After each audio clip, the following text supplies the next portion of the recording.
My name is Hazem, and so today we're looking at this Stride Ethernet switch. It's a DIN rail switch for automation.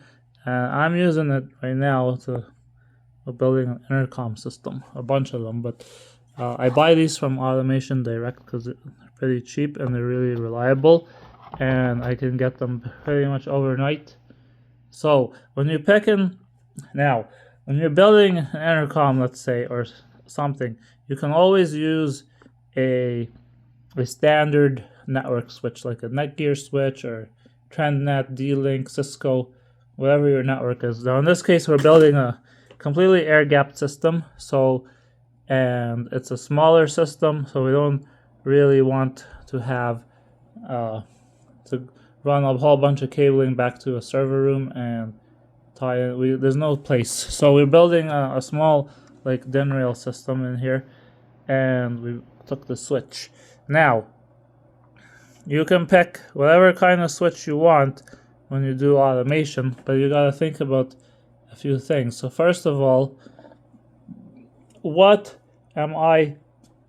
how many devices do I have? So the more devices you have, the more ports you need. So in this case, I got 7 ports, right? 7, but I got five copper ports, so do Cat 5e, Cat 6, and then I got 2 SFP ports, so these could do copper. So I can do copper or fiber.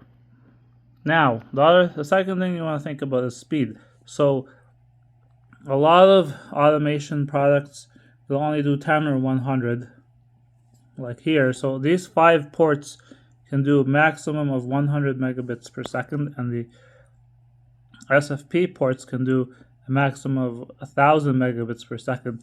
Now, for purposes of most like industrial systems, you don't really need more than 100.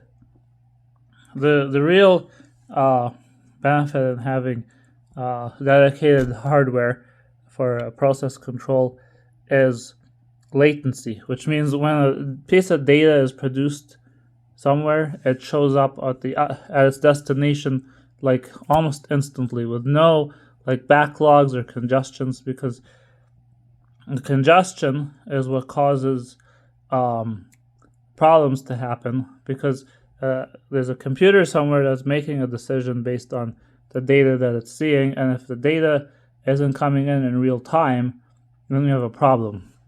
So we want to think about number of ports, copper or fiber, speed. Now this is an unmanaged switch, and by unmanaged I mean that it's kind of brainless. So there's no settings to change on it. You can't really make any controls. So data goes in, it's got an address, and the switch looks back at its other ports and says, where am I sending it to? And it sends it back out.